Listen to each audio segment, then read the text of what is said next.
अंदर कोई बेटा पैदा होता है तो बेटे के पैदा होते ही घर वाले सपना देखने लगते हैं कि बेटे की सरकारी नौकरी लग जाए, भाई बहू जो है ना घर के अंदर आ जाएगी। लेकिन जब लड़की पैदा होती है तो लड़की को हमेशा कहा जाता है कि अगर चश्मा चढ़ गया तो शादी नहीं होगी। लेकिन ये लड़की आप लोग देख सकते हैं चश्मा भी चढ़ा हुआ है और बहुत सारे लोग भी इनके पास आने वाले, सेहरा सबने बांधा हुआ है, सोच रहे होंगे कि अब ये लोग कहाँ जाने वाले हैं। तो आपको बता देती हूँ ये सभी बच्चे जो है आवर्स एकेडमी के हैं और एनडीए के अंदर इन सभी बच्चों का सिलेक्शन हो चुका है। लेकिन आप लोग सोच रहे होंगे कि लड़की हो करके एनडीए यानी कि डिफेंस के अंदर कैसे जा सकती है। आर्मी, नेवी, एयरफोर्स आज तक तो सुना था कि लड़के जा सकते हैं, लेकिन लड़की कैसे जा सकती है, और वो भी चश्मा चढ़ा हुआ लड़की। भाई अगर कहीं प्लेन चलाने लगे तो चश्मा चढ़ा हुआ है, कहीं आगे दुश्मन दिखे ही ना। तो आपको बता देती हूँ ये सारी आपकी क्वेरीज जो है इस लड़की से दूर करवाऊंगी। लेकिन उससे भी पहले आपको बता दूं कि पिछले साल से एक नया रूल आया है, गाइडलाइन सरकार ने निकाले कि +2 बेस के ऊपर अब लड़कियां भी एनडीए के अंदर सेलेक्ट हो सकती है। जी हाँ, पहले भी लड़कियां जा सकती थी लेकिन वो ग्रेजुएशन बेस के ऊपर जा सकती थी। पूरे भारत के अंदर 450 बच्चों में से इस 28 बैच में से 7 बच्चे सेलेक्ट हुए हैं जो आपके सामने खड़े हैं। पेरेंट्स आपको दिखाना चाहूंगी, पेरेंट्स जो है खुश, बहुत ज़्यादा खुशी कितनी है? बहुत खुशी है जी। कितनी खुशी है? इतनी खुशी है कि मतलब इनका सिलेक्शन ही हो गया है सब। कभी सोचा था कि बच्चे का सिलेक्शन एनडीए के अंदर हो जाएगा? सोचा तो था, तभी मेहनत कर रहे थे, लेकिन कम टाइम में हुआ। अच्छी प्रोग्रेस की बच्चों ने भी और टीचर्स ने। बिल्कुल, आपको बता देती हूँ ये मेहनत का नतीजा है सिर्फ 2.5 महीने का। आप लोग सोच रहे होंगे कि अगर इन सभी बच्चों ने एनडीए का क्लियर किया है तो लगभग 7 से 8 साल की मेहनत लगी होगी, क्योंकि आजकल बच्चे स्कूल टाइम से एनडीए की तैयारी करना शुरू कर देते हैं। लेकिन बड़ी बात यह है कि सिर्फ 2.5 महीने की तैयारी के अंदर इन बच्चों ने एनडीए का पेपर क्लियर करा। ये बताइए कितना मुश्किल पेपर था? एज ए यूपीएससी कंडक्ट करवाती है तो मुश्किल तो था पेपर, और उसमें 1/3 नेगेटिव मार्किंग भी होती है, तो उस हिसाब से काफ़ी मुश्किल होता है पेपर, मगर जिस हिसाब से तैयारी थी उससे लगा था उधर। तो आप सभी +2 पास हैं? Yes sir, yes sir. पहले सपना क्या था, क्या बनना है? डिफेंस का ही सपना था। डिफेंस का था बचपन से लेके आज तक? परिवार के अंदर कोई और भी है डिफेंस में? मेरे दादाजी 2 साल डिफेंस में रहे थे, फौजी रहे थे, फिर अच्छा। उनकी तबीयत खराब होने घर पे। लेकिन लोग तो कहते हैं फौजियों को सैलरी कम मिलती है, तो सोचा नहीं था कि भाई आजकल तो जमाना पैसों का है, क्या करूंगा डिफेंस में जा करके? नहीं, सैलरी की कोई बात नहीं होती, जुनून होता है जी। जुनून होता है। Yes. लेकिन अगर अब की बात की जाए तो अब एक नई योजना आई थी अग्निपथ, तो क्या उसके थ्रू आप लोग जाएंगे, कैसे जाएंगे? वो तो बाद की बात है, पहले तो एनडीए का सिलेक्शन नहीं हो गया तो अब उसी की तैयारी करेंगे। अच्छा, तो जी देखो, ऑफिसर एंट्रीज के अंदर अग्निपथ का कोई रोल नहीं है, ये सिर्फ और सिर्फ आपके जेसीयू एंट्रीज के अंदर है। इन बच्चों का परमानेंट कमीशन ही रहेगा, पूरे उम्र के लिए सर्विस करेंगे, ठीक है, वो सिर्फ जवान एंट्रीज में है। ठीक है। अब आपको मिलवाने जा रही हूँ एक ऐसी लड़की से जिसके चश्मा चढ़ा हुआ है, जान लेते हैं। नाम क्या है आपका? प्रीति मैम। प्रीति, ये बताइए चश्मा कौन सी क्लास में चढ़ा था? 11th में। 11th में। पढ़ती ज़्यादा है इसलिए, टीवी ज़्यादा देखती थी?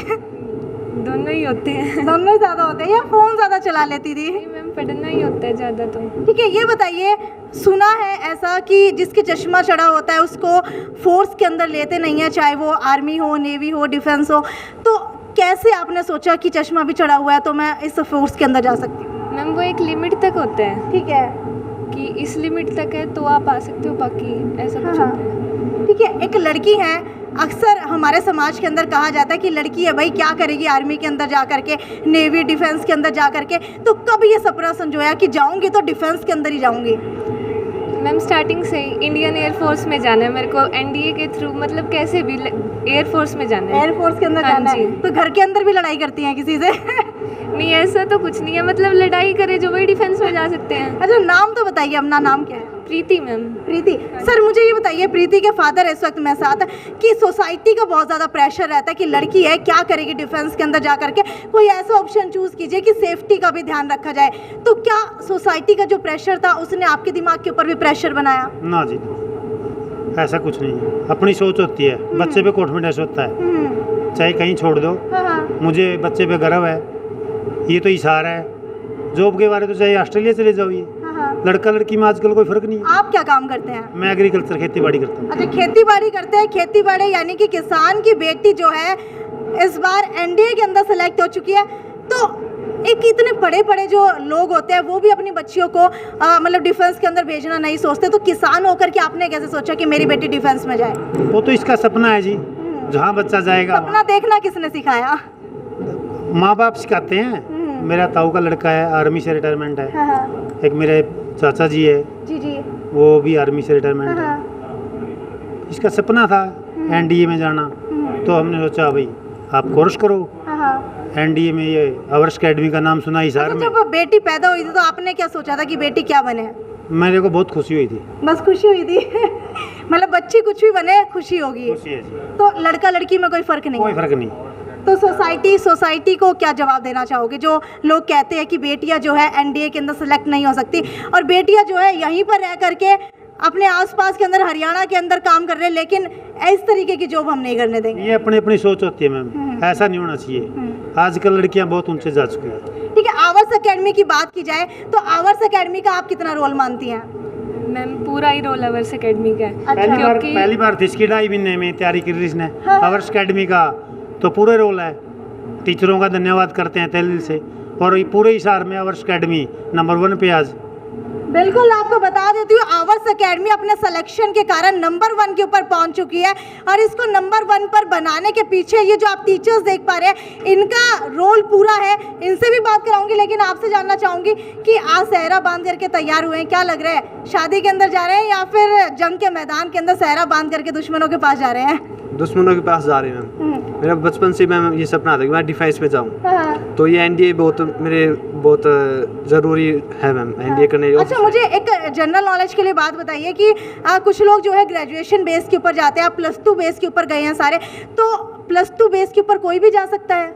इसमें कोई भी जा सकता है तो मैम। तैयारी ज़्यादा टफ किसकी होती है, +2 बेस पे या ग्रेजुएशन बेस पे? मैम टफ तो कुछ भी नहीं होता मैम, जब तक हम ठान ले तो मैम वो हमारी स्ट्रेटजी पे डिपेंड करता है मैम। अगर हमारी स्ट्रेटजी बढ़िया है तो कोई भी चीज़ टफ नहीं है। बिल्कुल, आपको बता देती हूँ, अगर आपको एनडीए के अंदर सेलेक्ट होना है, आप लोग देखते होंगे कि कई लोग अपना फिजिकल टेस्ट देने के लिए जाते हैं, लेकिन वो सैनिक की भर्ती होती है और ये सभी जो आप देख पा रहे हैं ये ऑफिसर लेवल की भर्ती है, यानी कि एनडीए का जो पेपर देता है वो ऑफिसर लेवल की भर्ती होती है डायरेक्ट। जिन लोगों को नहीं पता, इस हमारे साथ जो है टीचर्स इस वक्त मौजूद है। सर, मुझे ये बताइए कि जब ये बच्चे यहाँ पर आए थे क्या लगा, सेलेक्ट हो पाएंगे नहीं हो पाएंगे? 28 का बैच था, कितने बच्चों की उम्मीद थी सेलेक्ट हो पाने की? देखिए मैम, जितने भी पेरेंट्स यहाँ खड़े हैं, जितने स्टूडेंट्स यहाँ खड़े हैं, सभी की काउंसलिंग मैंने की थी और सभी की जो पूरी कन्वर्सेशन है वो मेरे को अच्छी तरह है। जैसे आपने सर से पूछा कि लड़कियों को लेकर आपका क्या स्टांस है, सर की 2 बेटियाँ यहाँ पढ़ रही हैं, एक लड़की अभी सेलेक्ट हो गई है, एक लगभग नियर बाय थी इनके सिलेक्शन के अंदर, उस बच्ची के भी थोड़े बहुत नंबर से वो शायद लड़की रह गई है, वो भी आने वाले समय में आपको रिजल्ट के अंदर देखने को मिलेगी सिलेक्शन। तो यहाँ पे इन्होंने जब एडमिशन बच्चे करा, जब मेरे को यही कहा था कि सर सोसाइटी की बातें अगर सुनूं तो मेरे हिसाब से मेरे को यहाँ नहीं होना चाहिए था, पर अगर मैं मेरे दिल की सुनूं तो मेरे लिए लड़का लड़की में कोई फ़र्क नहीं है। और यहाँ मैं आज 2 बच्चियों को छोड़ के जा रहा हूँ, मेरे पास फाइनेंशियली भी परेशानी है, मेरे पास जो अगर मैं सोसाइटी का प्रेशर देखूँ वो भी है, पर स्टिल मैं मेरे बच्चियों को आपके पास छोड़ के जा रहा हूँ और आपके ऊपर ट्रस्ट करके कि आप सक्सेस दिलाएंगे, तो वो चीज़ आज देखने को यहाँ मिली है। और सभी बच्चों की जो परेशानी है, किसी की कुछ थी किसी की कुछ थी, उसको जो डोज उस हिसाब से देनी चाहिए बच्चे को, वो यहाँ टीचर देने का काम करता है। कि कोई बच्चा है जो फॉर्मूले भूलता है, पर कोई है जो कैलकुलेशन के अंदर गलतियाँ करता है, वो काम करना हमारे टीचर का काम है। सिर्फ ये नहीं है कि कॉमन बैच दे दिया और उसके अंदर हम एक ही चीज़ रटवाए जा रहे हैं। कुछ एकेडमी ऐसी हैं जो एनडीए के साथ सीईटी की तैयारी करा रही हैं, तो वो सब चीज़ें आपको कभी भी सक्सेस नहीं दे पाएंगी। ये बताइए फाइनेंशियली कितनी दिक्कत आई? दिक्कत तो आती है, एग्रीकल्चर में 6 महीने में पैदा हुआ, फसल बेच के पीछे हमें, हाँ, जैसे आपसे लिए किसी और से लिए फीस तो देनी है। हाँ, ये बच्चा सिलेक्शन हो गया, हाँ। बहुत बड़ी अच्छी बात है। अच्छा सर, मुझे ये बताइए कि आप काउंसलिंग सब बच्चों की करते हैं, जो काउंसलिंग के अंदर आपको सही नहीं लगता आप उनको सही करते हैं या फिर उसी बेस के ऊपर आप यहाँ पर जो है बच्चों को पढ़ाते हैं? सर ऐसा है मैम, देखो हमारे पास आती है कच्ची मिट्टी, ठीक है, बच्चे के अंदर डेडिकेशन सिर्फ देखी जाती है और डेडिकेशन बच्चे के अंदर अगर तो अपने आप ठीक होता है। जैसे अगर आप सोच रहे हैं बच्चों की सिर्फ एनडीए की एसएसबी है, नहीं, जो कुणाल बच्चा है, हाँ भाई कितनी एसएसबी है तेरी अभी, तो इस बच्चे के 2 ऑफिसर एंट्री के इंटरव्यू आ रखे हैं, लोगों को पता ही नहीं होता इन एंट्रीज के बारे में। इस बच्चे के अभी on the spot 2 pending interview इसके पास हैं, एक और है उसके पास नेवी का एक इंटरव्यू, और भी आगे जो बच्चे आपको देखने को मिलेंगे, जैसे टीएस का रिजल्ट आएगा उसके अंदर भी आपको बहुत सारे बच्चे ऐसे दिखेंगे जिनको इंटरव्यू के लिए यहाँ पे प्रिपरेशन भी कराई जाएगी और सिलेक्शन के अंदर भी आपको देखने को ठीक है, मिलेंगे। कुछ पेरेंट्स की क्वेरीज रहती है बच्चों की कि बच्चों को पता ही नहीं है कि +2 बेस के ऊपर भी एनडीए के एग्जाम होते हैं, तो उन बच्चों को क्या कहना चाहेंगे? देखिए +2 के बाद बहुत सारे रास्ते खुलते हैं, सिर्फ ये कहना चाहूँगा, वैसे तो +2 भी नहीं, आप 10th के बाद ही 11th 12th के साथ तैयारी स्टार्ट करें। तो क्या 11th और 12th के अंदर नॉन मेडिकल फील्ड होना ज़रूरी है? नॉन मेडिकल फील्ड होना ज़रूरी नहीं है, पर सबसे अच्छा है। दोनों बातों में फ़र्क है। नॉन मेडिकल के अंदर आपको कई ऐसे अटैम्प्ट मिलेंगे जो बाकी बच्चों को नहीं मिलेंगे। जैसे इस बच्चे को जो नेवी टेक्निकल का अटैम्प्ट है वो आर्ट्स के बच्चे को नहीं आ सकता, वो सिर्फ नॉन मेडिकल के बच्चों आएगा, और वो फिलहाल लड़कियों को नहीं आ रहा है, सिर्फ लड़कों को आ रहा है। हो सकता है आने वाले 1 साल के अंदर वो लड़कियों को भी आए, और ज़्यादा एज तक आता है, 19.5 तक। ओके, तो इसी क्या कोई एज लिमिट भी रहती है कि इतने एज के बाद ही हम एनडीए का पेपर दे सकते हैं? देखिए 18.5 का जो एक एज लिमिट होता है वो होता है आपका पेपर को अप्लाई करने के लिए, उसका फॉर्म फिल करने के लिए। 19.5 तक आप एकेडमी जा सकते हो। तो कुछ जो एकेडमी वाले हैं बच्चों को ये कह के भ्रमित करते हैं कि 19.5 की डेट है, ऐसा ना करें।